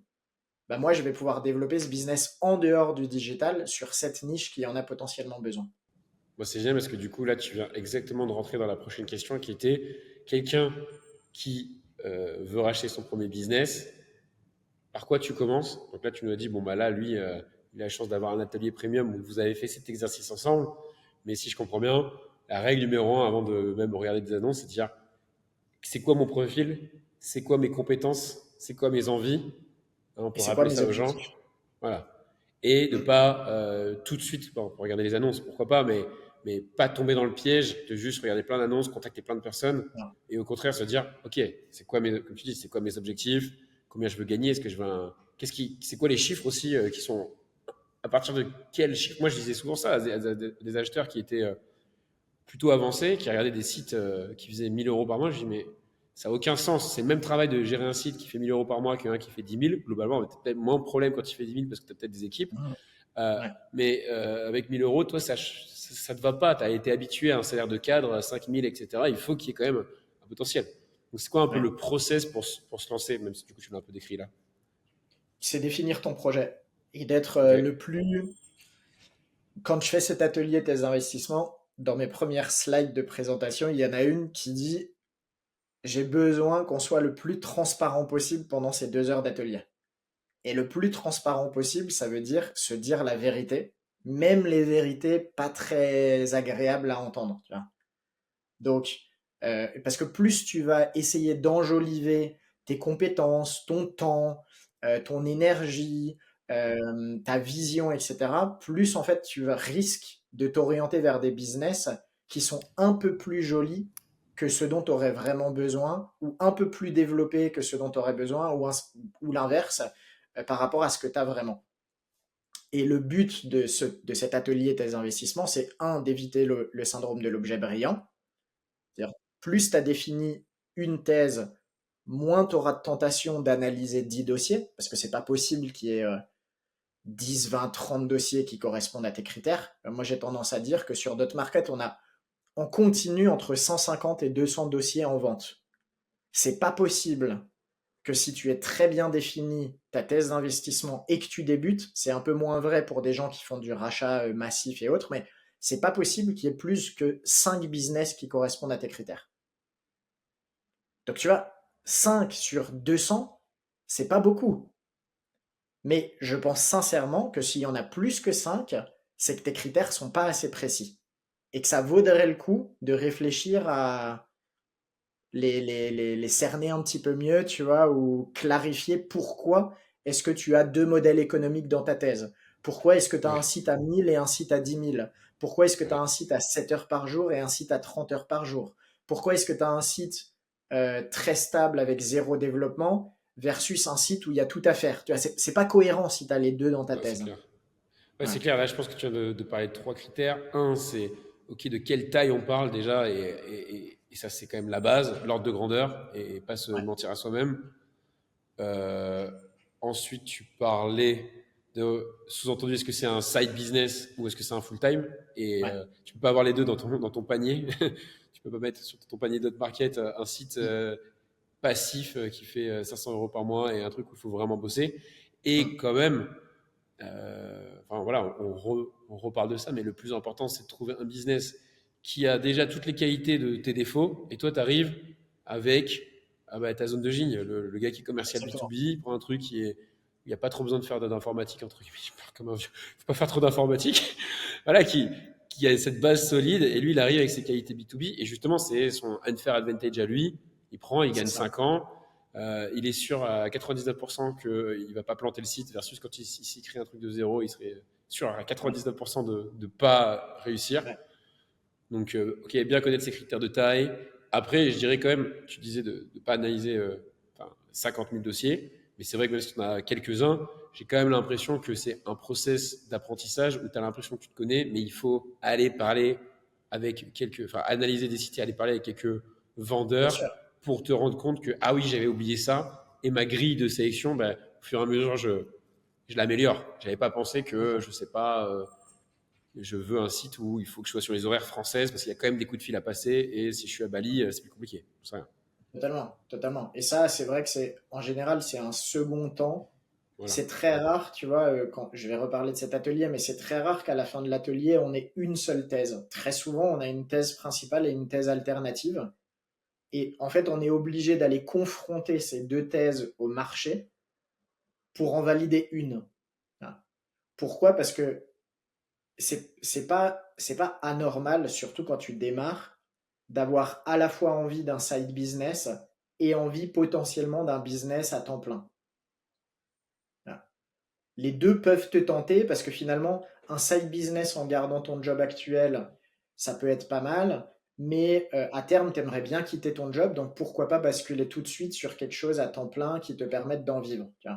Et les deux peuvent cohabiter parce que toi-même, tu n'as pas fait le choix concrètement encore de qu'est-ce que tu voulais vraiment faire. Donc on définit deux thèses potentiellement, et en fait, après, tu l'as dit, quand tu vas parler au cédant, potentiellement tu te rends compte qu'il y en a une, un peu comme, tu sais, comme tu jettes une pièce en l'air en disant pile ou face, et puis quand elle est en l'air, là tu réalises qu'est-ce que tu aimerais qu'il se passe, quoi, tu vois. Et quand tu vas parler au cédant, tu te rends compte que ah ouais, mais non, en fait, le side business, c'est pas pour moi, quoi. Moi, j'en peux plus de mon job, voilà. Ou à l'inverse, tu te rends compte, ah non, mais c'est sûr et certain, je peux pas faire ça à temps plein. Ça m'a l'air beaucoup trop compliqué. Il faut qu'on réduise peut-être même encore le scope et qu'on aille sur un truc encore plus simple, encore plus side, et ainsi de suite. Tu vois, donc tu as en général une première thèse et il n'y a que en allant la confronter au marché que tu peux Oui. l'endurcir ou l'affiner ou voilà. C'est bien, on a des analogies de fromage. Euh, Mais et dans ce process, tu parlais tout à l'heure du syndrome de l'objet brillant. Franchement, moi qui étais du coup dans ce scénario quelques années de vouloir racheter mes premiers business, clairement, on peut vite tomber dans l'excitation de se projeter en juste regardant, oh, ce serait trop bien, je pourrais Mm. faire ça et ça. Et on oublie la réalité du quotidien de qu'est-ce qu'il faut faire une fois que tu as ce business pour le gérer. Et franchement, un conseil que je donnerais, c'est imaginez-vous en train de gérer ce business au quotidien, gérer ce truc et dire attends, mais qu'est-ce qu'il y a à faire? Il faut écrire des articles, il faut machin. Moi, j'ai quand même failli pour mon premier achat. Je suis allé très très loin dans des process et je sais pas pourquoi il y a pas un moment où je me suis raisonné en disant Théo, tu vas racheter un forum de tricot. Je sais pas si tu savais quand même. Et, euh, et au bout d'un moment, quand tu te dis, attends, ça va être quoi mon quotidien? Peut-être que là, tu t'es censé réagir. Moi, apparemment, je donne ce conseil, mais j'ai pas su l'écouter. Heureusement, j'ai trouvé un autre business, un autre site qui était totalement adapté à mes critères. Et en parlant de critères, il faut que je raconte l'anecdote sur ce site. Mais pour enchaîner sur, une fois que tu connais tes critères, tu vas sur notre market, tu as plein d'annonces. Et je veux que tu nous expliques comment un site atterrit sur notre market ou atterrit pas sur notre market, et comment ça se passe, quels sont vos filtres et pour illustrer, le fameux site que moi, du coup, j'ai acheté, je ne l'avais pas acheté sur d'autres markets. C'était un site qui correspondait à tous mes critères et franchement, c'était vraiment le site parfait pour moi. Je l'ai acheté 80 000 euros et après, j'ai bossé du coup avec vous et je l'ai vu dans la liste des gens qui avaient apply, enfin qui voulaient être listés sur d'autres markets et vous lui disiez non, ton site il vaut 40 000 et toi, tu en veux 80 000, on ne le listera pas. Et bien, je ne sais plus où moi je l'ai acheté, mais il avait réussi à le lister 80 et j'étais un petit peu excité et précipité à l'époque, donc moi je l'ai payé 80. J'ai investi comme un malade, j'ai bossé comme un malade. Et pour info, tu sais que du coup ce site il est venu être vendu sur notre market il n'y a pas longtemps. J'ai fait un super exit, donc c'est vraiment le business en ligne, tu peux devenir riche. Donc j'ai acheté 80, j'ai mis de l'argent, j'ai investi et je l'ai vendu 10 000. Donc j'ai fail total en 2 ans. Par contre, du coup, pourquoi je raconte cette histoire? Juste pour dire que on parlait de acheter versus créer de zéro. Jamais j'aurais créé un site de zéro, jamais je me serais relancé. Et c'était un moment où j'avais besoin de reapprendre et apprendre 10 fois plus vite. Et j'ai aucun regret d'avoir. Enfin, peut-être j'aurais mieux dû me choisir, hein, mais le fait de m'être lancé, d'avoir acheté quelque chose, j'ai appris en un an ce que j'aurais pu apprendre tout seul, peut-être en 5 ans en commençant de zéro. Et grâce à ça, j'ai réappris le SEO et j'ai lancé mon agence après. Donc, franchement, Mm. quand on me dit oui, j'ai perdu de l'argent sur ce coup-là, mais au final, globalement, ça en fait gagner et gagner surtout du temps. Voilà pour la petite anecdote. Donc, ce site était refusé chez Dot Market. Du coup, comment ça marche ce processus de sélection? Quand moi je vois des annonces, en fait, qu'est-ce qui s'est passé en amont? Mais c'est une bonne anecdote parce qu'elle met quand même en valeur deux choses. Et on va parler du process de filtrage et pourquoi est-ce que notre job, c'est de protéger les acheteurs avant tout, en quelque sorte, même si évidemment il y a un énorme travail d'accompagnement des vendeurs. Mais pourquoi? Parce qu'en fait, le risque, il est pris par l'acheteur, tout simplement. Quand un vendeur Yes. propose un business à la vente, c'est la personne qui le reprend, qui prend le plus gros risque de voir ce business se casser la figure, ou tant mieux si ça progresse et ainsi de suite. Tu vois, donc la perte, elle est beaucoup plus grande potentiellement chez l'acquéreur que chez le cédant. Maintenant, qu'est-ce que ça veut dire aussi du côté cédant? C'est une bonne anecdote dans le sens où cette personne-là qui a vendu, elle a fait une bien meilleure affaire en ne travaillant pas avec le filtrage de dot market et en trouvant une plateforme qui ne filtre pas ça. Là. Donc, si on se met du côté cédant, le discours, ça pourrait être, franchement, ne travaillez pas avec Dot Market, parce que nous, on va être hyper strict sur l'analyse de la qualité de votre business et le prix qu'on va définir comme étant le bon par rapport au marché. Mais derrière quelques vendeurs qui réussissent à vendre à des prix décorrélés de la réalité du marché, en tombant malheureusement sur des personnes qui, à ce stade, ne sont pas forcément éduquées ou bien un petit FOMO ou quoi que ce soit. Il y a aussi énormément d'échecs de personnes qui ont un prix en tête, qui se disent mon site vaut 80 000 euros et qui 6 mois plus tard viennent nous voir en disant bah, personne m'a offert 80 000 euros. Et moi, il y a un truc sur lequel on a toujours été intransigeant, c'est pas grave de perdre un vendeur qui considère que son prix est beaucoup plus élevé que ce qu'on propose. Parce que si cette personne a raison et qu'elle réussit à vendre ailleurs, tant mieux, c'est génial, tu vois. Je serais le premier à dire bravo, t'as bien fait de pas nous faire confiance sur la définition du prix. Par contre, des histoires comme ça, finalement, j'en connais beaucoup moins que des vendeurs qui ont vendu très cher à quelqu'un qui derrière s'est cassé la gueule parce qu'il a acheté trop cher que ce que ça valait. Et moi, j'ai pris le parti de dire, en tant qu'éditeur de site, même si j'adore vendre mes sites le plus cher possible, je peux pas dormir bien sur mes deux oreilles si je sais que je t'ai vendu une casserole et que derrière tu vas te casser la gueule avec. Donc je vais protéger les acheteurs, quitte à perdre quelques vendeurs. Voilà. Et 90% aussi des histoires en plus, c'est ces personnes-là qui essayent de vendre eux-mêmes et pour un million de raisons, ils n'arriveront pas parce que déjà c'est très compliqué de vendre son propre business soi-même parce que tu peux pas être objectif, tu seras pas vu comme objectif par l'acheteur. Et au final, en général, malheureusement, voilà, des plateformes comme NetMarket savent combien vaut un site parce que malheureusement, c'est pas que ce que l'acheteur a l'impression que ça vaut, c'est qu'il y a aussi la réalité du marché. Tu as utilisé cette expression et moi, de plus en plus, je me rends compte. Des fois, même nous, on fait des estimations, on dit OK, toi, tu penses que ça vaut 300, nous, on dit que ça vaut 200, et au final, on n'arrive pas à le vendre plus de 150 parce Mhm. qu'il y a aussi le marché, les risques, les trucs un peu hors du site en lui-même ou du business en lui-même où il faut les prendre en compte et des fois accepter. Exactement. Et c'est pour ça que nous, on fait évoluer assez régulièrement finalement les multiples par typologie de site, par taille, par thématique. Parce qu'en fait, le même site, même modèle économique, donc un site e-commerce qui fait 1 000 € de profit par mois sur la thématique A peut valoir 2 fois moins cher qu'un site e-commerce qui fait 1 000 € par mois sur la thématique B. Simplement Ok. parce que dans la thématique A, ce qu'on n'a pas vu, c'est que peut-être qu'il y a blinde de SAV, beaucoup de mauvais avis de gens qui sont pas contents parce que c'est pas la bonne taille de fringues, etc., etc. Tous les étés, il faut renouveler la collection. Et à côté, c'est peut-être un accessoire qui se vend. Il n'y a Ouais. jamais de SAV, il y a des super avis, il n'y a rien à renouveler. Et donc, financièrement, les deux reposent sur la même chose. Mais par contre, il y en a un qui te demande peut-être 5 fois plus de travail et qui est vachement difficile à maintenir en termes d'efforts, d'avis et ainsi de suite, alors que l'autre est beaucoup plus passif avec un potentiel de croissance ads, beaucoup plus de marge et ainsi de suite. Et c'est là que tu vois la différence entre analyse purement financière et analyse à la fois digitale, à la fois process, à la fois gestion et ainsi de suite. Ok, donc si je comprends bien, on était dans les critères et le numéro un, c'est quelqu'un qui vient de voir, déjà qu'il soit réaliste entre ce que vous pensez que ça vaut et ce que lui il pense que ça vaut. Ça, c'est critères. Enfin, c'est un des premiers critères. C'est quoi Ouais. les autres?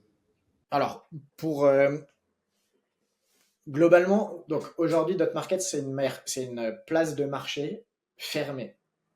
La différence avec Le Bon Coin, par exemple, qui est une place de marché ouverte, c'est-à-dire que n'importe qui peut venir avec un produit, un service, un site internet, peu importe, le proposer, créer sa petite annonce, définir le prix qu'il ou elle veut, le publier, boum, ça part live, et là, c'est la loi de l'offre et la demande. S'il y a des demandes, tant mieux. S'il n'y en a pas, tant pis. Okay. Sur notre market, on a une marketplace fermée, c'est-à-dire que tu peux venir faire estimer ton site internet, ton fonds de commerce digital ou ta société digitale. Tu passes pour ça par un outil d'estimation en ligne qu'on a créé, qui est notre lead magnet depuis le début de l'activité sur NetMarket et qui évolue au fil des années avec les critères, les multiples et ainsi de suite. On reçoit à peu près 3500 estimations par an, donc de personnes qui soumettent l'URL de leur site internet pour savoir combien ça pourrait valoir sur NetMarket. Et sur NetMarket, c'est à peu près 9% de ces annonces qui finissent réellement en ligne. Voilà. Donc, qu'est-ce qui se passe entre 100%, 3500 et grosso modo 300, 350 sites qui vont être publiés en bout de course, en lycée sur l'année? Bah, on va avoir plusieurs zones de filtrage. Et la première zone de filtrage, c'est au moment de l'estimation, déjà de faire le tri entre, Ouais. évidemment, il y a des personnes, c'est juste de la curiosité qui ne souhaitent pas vendre, tu vois, donc ça, c'est pas de l'élimination qualitative, c'est juste, tu ne souhaites pas vendre, ok.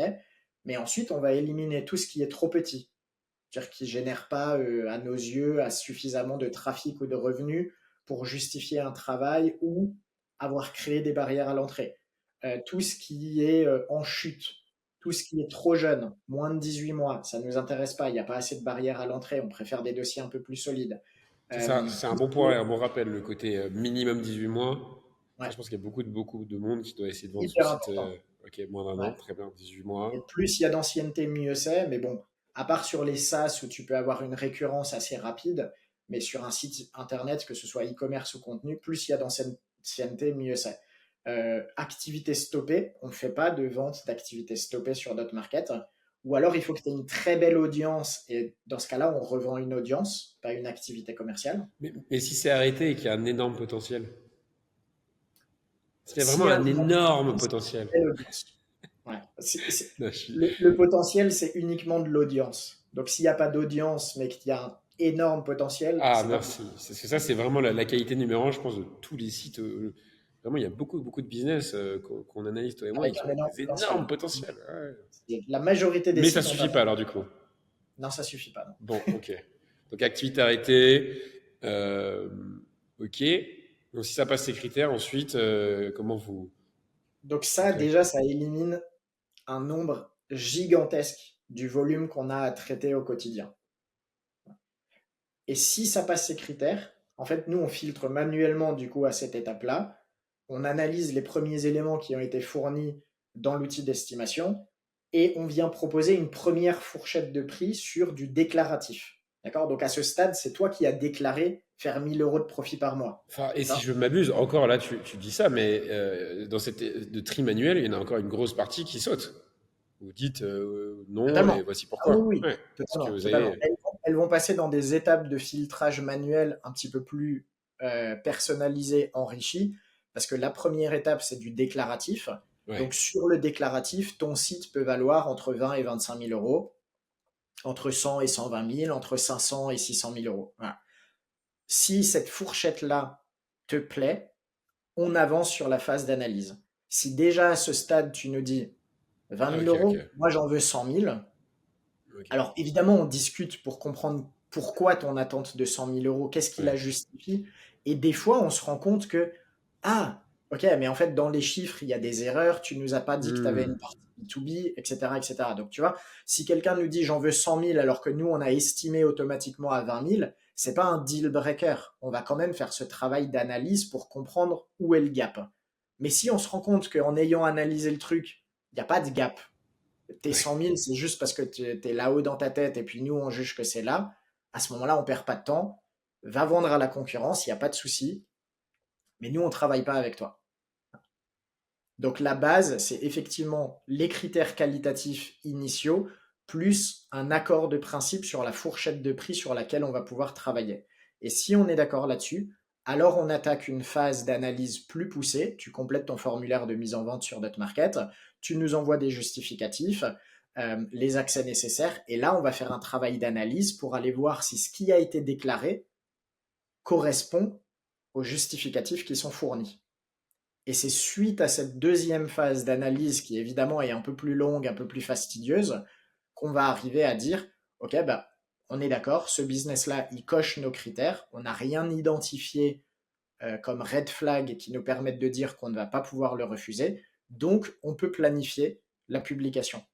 Mais potentiellement, à cette étape-là, tu t'en doutes, et ça doit être la même chose chez Samsara, on t'a déclaré 10 000 euros de profit mensuel, et puis finalement, quand tu décortiques les chiffres, tu te rends compte qu'on est un peu loin des 10 000 euros parce que bah, on n'a pas parlé de la TVA, parce qu'on n'a pas parlé des refunds, voilà, parce qu'on n'a pas parlé de l'investissement qui est fait tous les mois en achat de backlink ou de création de contenu.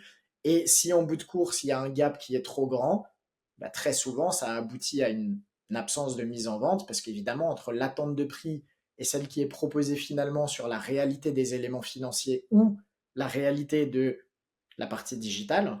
Là, on a parlé financier, mais ça nous arrive, tu Ouais. vois, de voir des sites où tout a l'air bien, mais on se rend compte qu'en bout de course, tout repose sur une page, qu'il y a Ouais. une tendance qui est fortement à la baisse, qu'il y a une réglementation juridique qui vient de passer, je pense au site de CBD, qui fait que en fait 80% de ton chiffre d'affaires il a été réalisé sur des produits qui vont être interdits. Là, Wow. ça, on peut pas forcément le voir dans l'analyse automatique. Mais à l'analyse manuelle, on filtre encore Et en bout de course, bah, tu as à peu près 9%, en tout cas en 2023-2024, c'est le ratio des sites qui vont finalement être publiés sur Dot Market. Ok, bah merci, parce que je sais que c'était un sujet qui te travaillait, et donc je voulais avoir le détail. Donc moins de 10%, ok.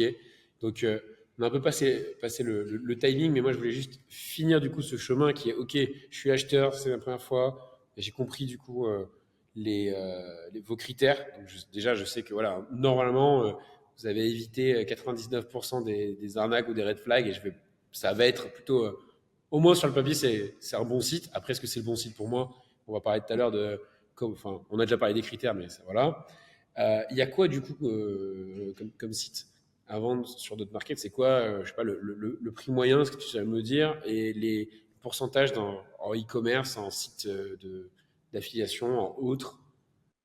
Ouais, alors sur Dot Market, on est majoritairement spécialisé sur trois types de business. Les sites de contenu, donc sites médias, qui sont monétisés en affiliation, en lead gen, en publicité, en produits numériques. Donc ça va Les vachement sites, bien, automatique, pas de stock, ça on adore.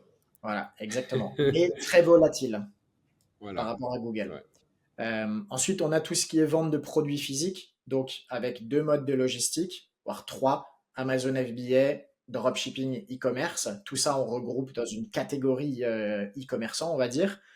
C'est à peu près 60% des annonces sur Dot Market. Et La donc, partie les sites, e-commerce? ouais, Ok. je pense que c'est 60% allez, 55% de e-commerce, peut-être 40% de sites de contenu. Et après, le reste, c'est des SaaS. On en a de plus en plus, mais ça reste quand même un volume assez petit sur Dot Market aujourd'hui. Et après, tu vas pouvoir trouver, il y a quelques newsletters à vendre, il y a quelques agences qui sont listées en partenariat avec Samsara. Euh, et globalement, ça s'arrête là. Aujourd'hui, on ne propose pas d'application mobile, parce qu'on n'en a pas à la vente, donc on n'a pas de Ouais. processus d'analyse là-dessus. On ne propose pas de podcast, de jeux vidéo, ou d'applications, Shopify par exemple. Mais tout ça, c'est des actifs que tu pourrais retrouver un jour sur Dot Market. C'est juste qu'aujourd'hui, il n'y a pas le marché pour vraiment les accompagner. Et on vend que des actifs sur lesquels on considère qu'on a la capacité aussi d'intervenir en termes d'audit. Donc tu Ok. vois, toi, avec les agences, nous, on n'a pas une vraie expertise sur les agences. C'est pour ça que quand une agence nous contacte, finalement, elle est renvoyée chez toi pour avoir une vraie expertise sur l'analyse. Par contre, ça ne veut pas dire qu'on n'a pas des acheteurs susceptibles d'être intéressés par ça. Voilà. Euh, donc globalement, tu vas trouver ces trois typologies d'actifs, contenu, SaaS et business e-commerce. Et prix moyen, tu peux nous donner une idée Et- de ce qu'on Ouais, et trouve? prix moyen, alors de tête comme ça, je dirais que le panier moyen, il doit être entre 30 et 40 000 euros, parce qu'il Ok. y a quand même beaucoup de sites à moins de 50 000 euros. Tu as toute la partie side business, elle est en général en dessous, et c'est le gros du volume de l'activité. Et ensuite, on a des tranches qui montent entre 100 000 euros et jusqu'à 5 millions d'euros. Et là, ça va peut-être être 20-25% des business qui sont listés sur Dot Market. Mais tu as, le volume, on a des critères par fourchette de prix, et je ne l'ai pas en tête là, mais grosso modo, tu vas voir qu'il y a beaucoup de petits side business. Bien sûr. C'est un pan de l'activité qui n'est pas du tout rentable pour nous, mais qu'on trouve hyper intéressante parce que beaucoup de gens, dont moi, ont commencé par des side business. Et puis après, tu grimpes au fur et à mesure. Et puis, tu as le, le panel portefeuille de sites. Et puis, tu as le panel reprenariat qui augmente en taille. Et puis, tu as le panel croissance externe qui est sur des dossiers un petit peu plus gros. Et donc, nous, notre enjeu, finalement, c'est de couvrir un petit peu tout ça avec Dot Market. Ok. Et justement, sur ces deals un peu plus petits, donc imaginons qu'une fois de plus, là, je suis le repreneur qui vient acheter un business pour la première fois. Si j'ai un budget, enfin, si je suis pas dans la croissance externe et que je suis pas un entrepreneur qui a déjà 200 000 euros sur son compte et qui peut aller voir sa banque, etc. euh, comment est-ce qu'il y a des manières enfin, tu vois, à partir de quelle taille de site je peux financer avec une banque? Mm. J'ai l'impression qu'il y a une espèce de ventre mou. Si c'est 3 000 euros, c'est peut-être un peu trop petit pour moi. Si c'est 50 000 euros, c'est peut-être la bonne taille, mais à 50 000 euros, je pense pas qu'il y ait des bilans, donc la banque, elle va pas forcément. Ouais. Tu vois, c'est quoi un peu les niveaux, et est-ce que tu as, je sais pas, des feedbacks ou des conseils là-dessus? Ouais, moins de 100 000 euros, c'est difficile de faire financer. Ok. La plupart des courtiers, par exemple, ou des organismes qui aident à obtenir des financements vont s'intéresser au dossier à partir de 100 000 euros. Ok. Même si là, C'est on est en intéressant. discussion avec quelques acteurs du secteur et on va essayer en 2025 de pouvoir proposer des solutions, mais ça reste extrêmement compliqué.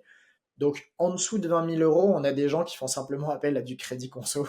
Hein, Ouais, c'est ce que j'allais dire, même jusqu'à 75 000 euros. Franchement, ouais, pour acheter voilà, un site, si on est sûr de soi, moi, j'aurais pas. c'est Enfin, ça. si ma banque me prête, j'y vais, quoi. C'est ça, il y a quelques banques qui prêtent là-dessus. Du crédit bancaire traditionnel, ben, il faut y aller avec des bilans. Donc, en Donc là, réalité, ça beaucoup plus peut gros. être à 30, 40, 50 000 euros, mais il n'y a pas beaucoup de boîtes à ces Ouais. prix-là qui ont les bilans qui vont en face. Et donc, en général, les banques, elles vont intervenir quand c'est une vente de société ou une vente de fonds de commerce avec tous les bilans, au moins trois à disposition. Et très souvent, en fait, le fait même qu'il y ait ces points de base impacte la valeur. Parce que finalement, si tu vends ta société à moins de 100 000 euros, ça veut dire qu'il n'y a peut-être pas grand-chose, tu vois, sur cette société-là. Ou qu'elle n'est pas forcément en bonne santé financière et donc elle va être difficilement finançable et ainsi de suite. Donc la taille du deal impacte sa capacité aussi de financement et c'est pas parce qu'un deal est plus gros qu'il va être plus dur à financer, parce qu'en général, Ouais, plus le justement. deal est important, plus il repose aussi sur des éléments financiers qui vont être de nature à rassurer une banque. Donc c'est le plus dur aujourd'hui, c'est de financer le ventre mou de tous les deals entre 20, 30 000 et 100 000 euros. C'est exactement ce que j'étais en train de mettre dans ma tête. J'ai l'impression, enfin, il faudrait qu'on sorte des stats, mais qu'il y aura une courbe où, en termes de nombre de deals effectués, jusqu'à peut-être 20 000 euros, il y en a plein. Après, ça Mm. devient très compliqué d'être entre 20 et, je sais pas, 150. Et puis après, bah, ça devient des vraies sociétés avec des bilans. Donc, en fait, c'est plus toi qui payes.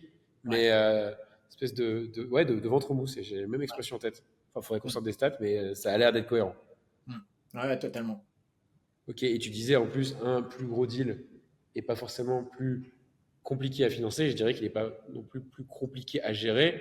Une fois de Non. plus, plus il est gros, plus il est ancien, plus ça veut dire qu'il a survécu, enfin qu'ils ont appris, itéré. Et au bout de 5 ans, en général, si une boîte est encore là, c'est qu'elle doit faire quelque chose de bien. Donc si tu viens et que tu fais pas trop le con, tu vas réussir à continuer à gérer.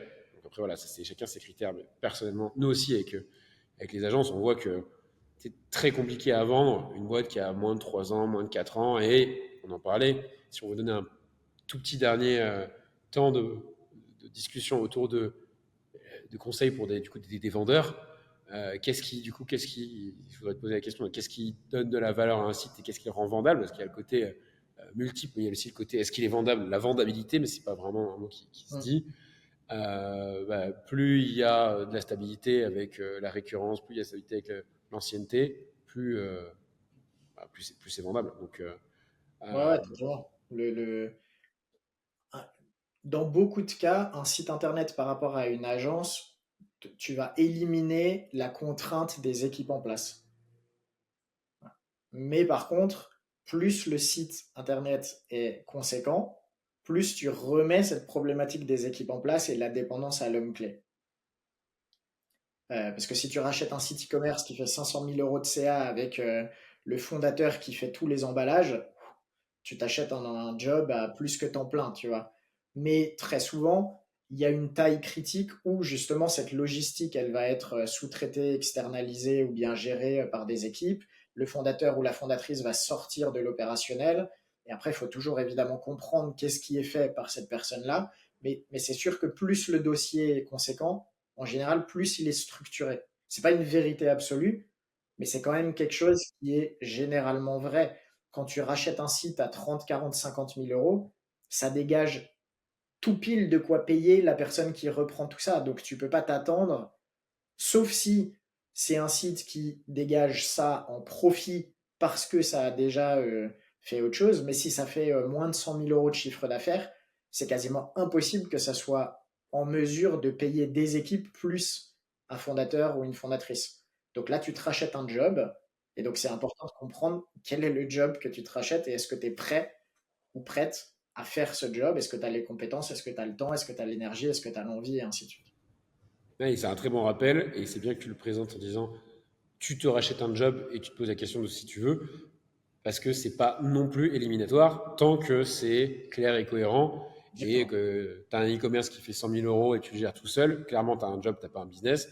Ok, tu peux quand même le vendre à quelqu'un qui sera d'accord pour reprendre entre guillemets ton job et ça a quand même de la valeur, même si nous, souvent, ça me frustre un peu quand on me dit oui, non, mais tu te rends compte, cette agence, si tu enlèves le salaire du fondateur, il n'y a plus rien, etc. Oui, mais bon, il gagne bien sa vie. Il a une agence, c'est des services de business de service, c'est d'humain et de temps. Bien Tu sûr. vends ton temps. Donc, Exactement. Et si tu achètes une agence avec un fondateur qui gère tout avec deux, trois personnes, tu peux pas l'acheter. Enfin, si ton projet c'est d'acheter une agence de cette taille pour remplacer le fondateur, c'est que tu as foiré ta thèse d'investissement. T'as pas, c'est pas, voilà, si tu tu viens rachètes pour, ce pour mettre business-là, c'est quelqu'un pour d'autre. remplacer le dirigeant, Oui, exactement. pour Exactement. faire toi-même.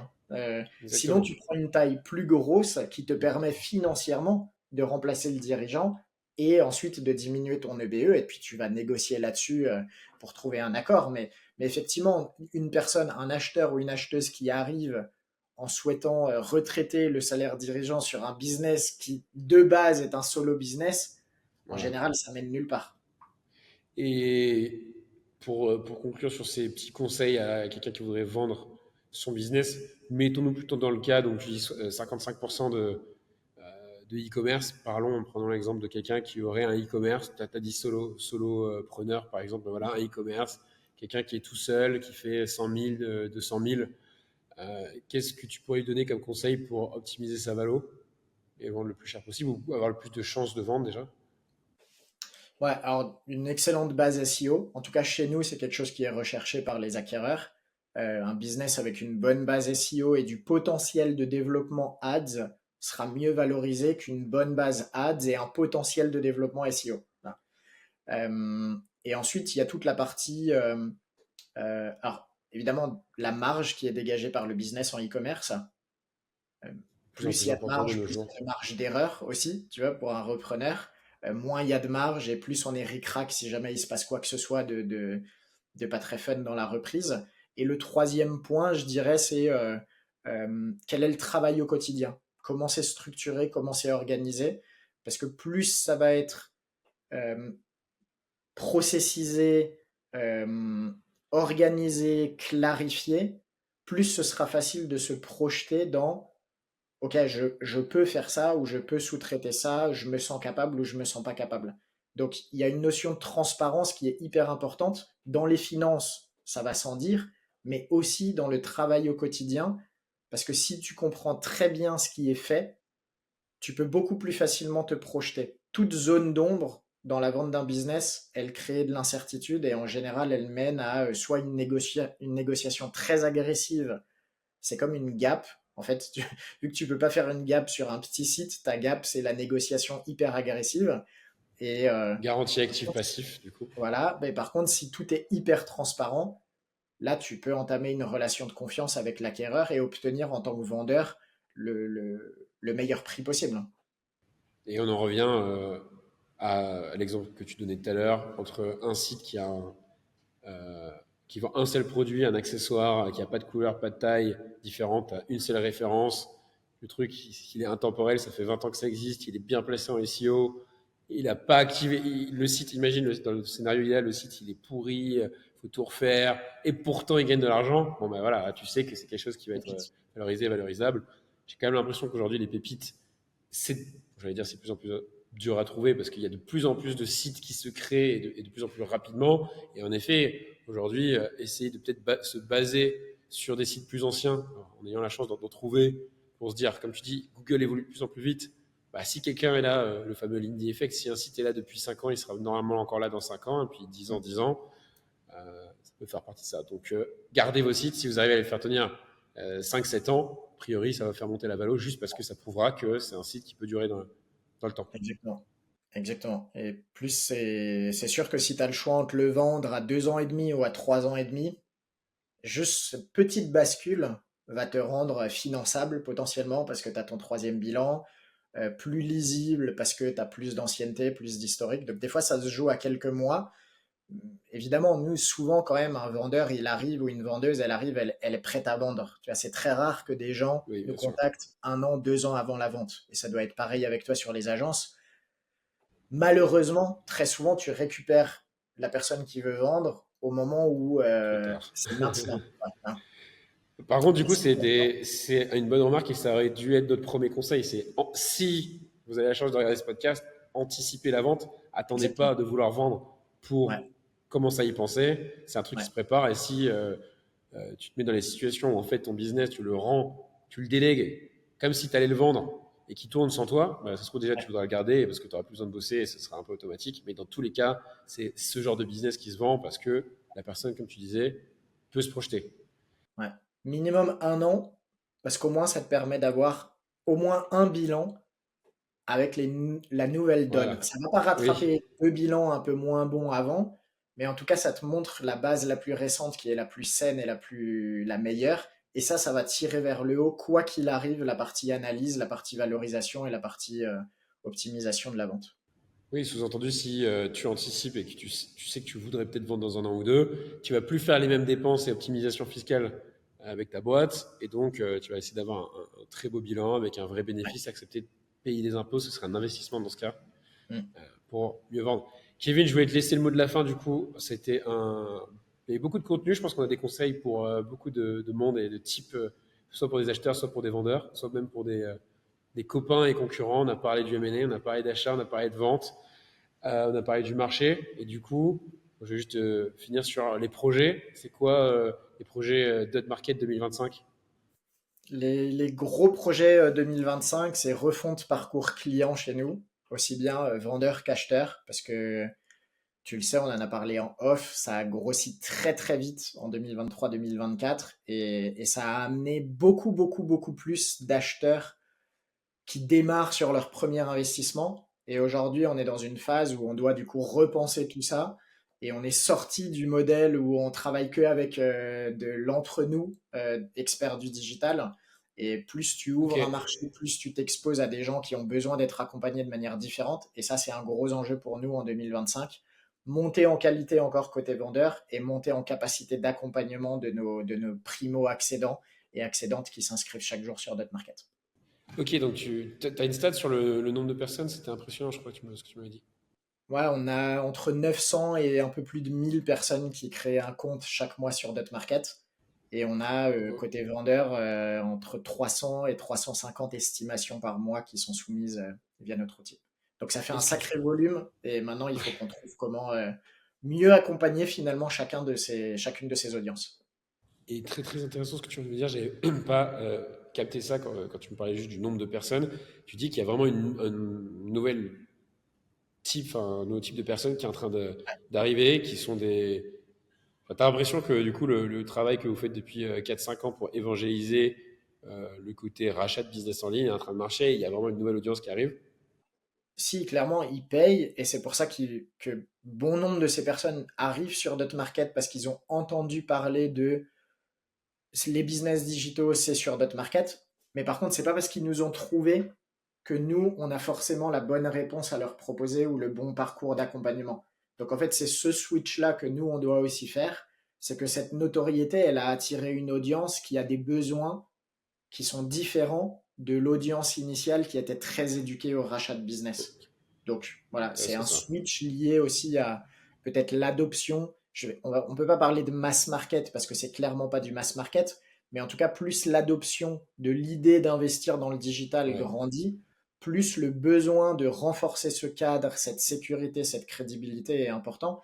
Et il y a 3 ans, aucun formateur ou formatrice dans l'univers du business digital ne parlait de reprendre des sites.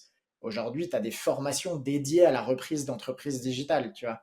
Et ça montre bien qu'il y a un switch sur le marché, mais ça veut dire aussi que c'est notre responsabilité aussi, en tout cas à mon sens, avec Dot Market, de créer ces garde-fous, de renforcer ces garde-fous pour continuer à pouvoir dire, quand tu viens sur Dot Market, c'est pas fail-proof. On a beaucoup parlé d'audit, tu dois toujours faire ton audit d'un business. Mais par contre, nous, on a fait un énorme travail de filtrage et d'analyse et d'accompagnement pour t'aider à être dans les meilleures dispositions pour réussir ton investissement. Et ça, vu que c'est la promesse de notre market depuis le début, bah aujourd'hui, elle est un peu plus difficile à tenir pour quelqu'un qui démarre de zéro. Donc, on a besoin de rajouter de plein de couches qu'on jugeait pas forcément nécessaires jusque-là, pour permettre à quelqu'un Ok. qui a moins d'éducation d'accéder au niveau d'éducation nécessaire pour faire son investissement. Voilà. Ok, bah, tu vois, c'est une super note qui moi, me ravit de savoir qu'on est en train d'être un petit peu plus mass market, mais c'est-à-dire on n'est pas à ce niveau-là, mais que le message est en train de passer. Il y a de plus en plus de personnes qui s'intéressent, enfin, en gros, en Mm. tout cas, qui comprennent l'intérêt d'acheter et puis acheter des entreprises en général. J'ai l'impression que tu parlais des formateurs, il y en a de plus en plus. Je me fais, Mm. j'en repère souvent de plus en plus de, voilà, des formations sur reprise d'entreprise en général. On parlait des baby boomers qui partent à la retraite. À côté de ça, je pense que moi, je préfère un business que tu peux gérer de où tu veux dans le monde. Et apparemment, on n'est pas les seuls à s'en rendre compte. Donc, ça fait plaisir. Je pense qu'on peut se quitter sur cette note hyper positive. Clairement. Merci Théo. Merci Kevin d'avoir accepté l'invitation. C'était un long podcast, mais très bien, très intéressant et plein de sujets. Et je te remercie pour ton temps et cette intervention. Bonne journée. À plus, ciao. Salut Kevin.